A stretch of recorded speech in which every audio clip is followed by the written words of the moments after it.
Hi, this is Gary Kay. We're here at InfoComm 2023 on the second day, and I'm here with Jim Reinhardt, who's the Executive Director of Sales, obviously for WyreStorm. Jim, first off, thanks for joining me on day two, and congratulations on your growth in the last few years. Thank you, Gary. Thank you.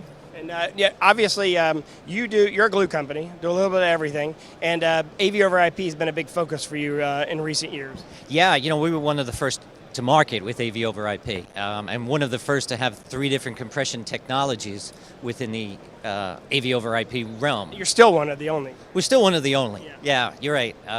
It's nice to be on the forefront, but everybody's trying to catch up with us. And just out of curiosity, obviously since you do all the different kind of compression and deal with all the different levels of bandwidth, what is the, what percentage is 1 versus 10 gig, and what are the application, where do you see the application growth? We are in many different verticals. The education market is growing in what's the word I'm looking for? I blew that one, but adopting AV over IP. We're finding it in the hospitality market. Corporate, work from home, COVID really took a hit onto that, but federal markets, we're now offering with AV over IP our TAA compliant, built in a compliant country that we can bring to market in the US.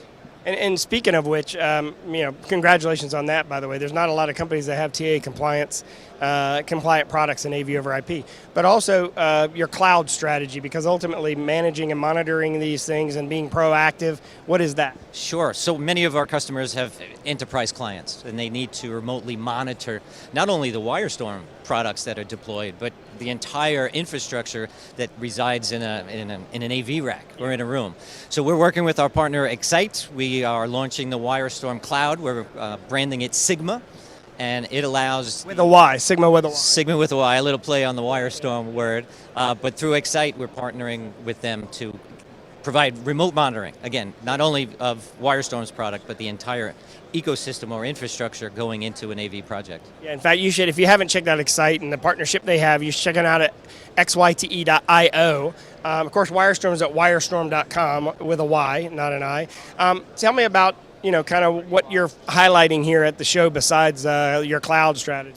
Sure, as a manufacturer, we have to highlight the hardware, right? Those black boxes that we manufacture, and we're also manufacturing for other folks out here on the show floor. And by the way, we're going around and shooting individual product videos at each one of these, so if you want to watch those, you can do that by just typing in WyreStorm in the video search window. That's great. Yeah, so rather than diving deep into each, just an overview. We're talking about partnerships with Excite, and we had SDVOE here.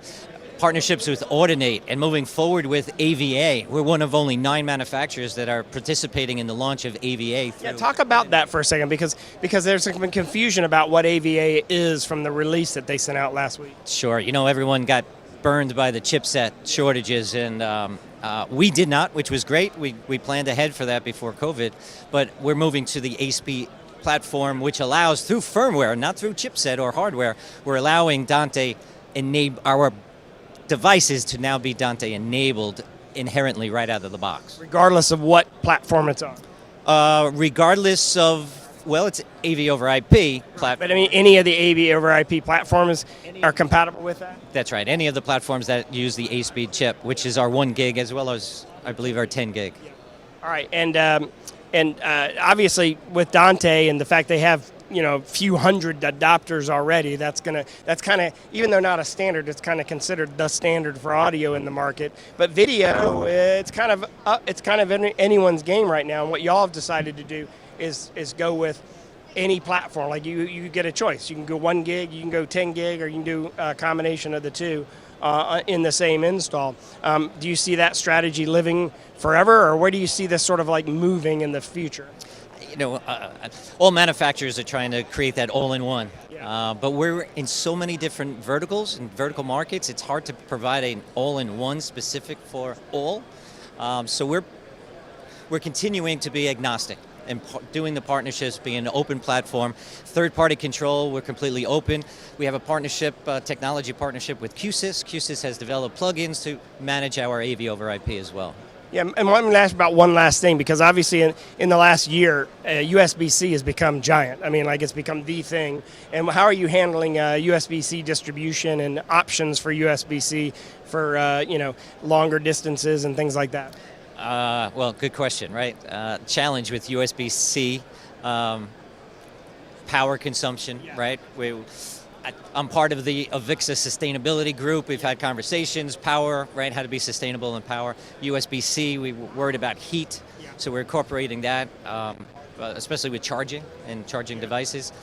And then you have USB extension, right? How do you extend and how do you incorporate USB 3.0, USB 2, and clearly you have a strategy on it because you've been thinking about it, and I think it's the solution isn't just simply to convert it to HDMI or convert it to AV over IP necessarily, because like you just mentioned, some applications you just want to extend the communications, others you want to actually have the power. have the power and the control. That's where it creates problems, right? The power is the issue there, managing that power and still sending it a long distance.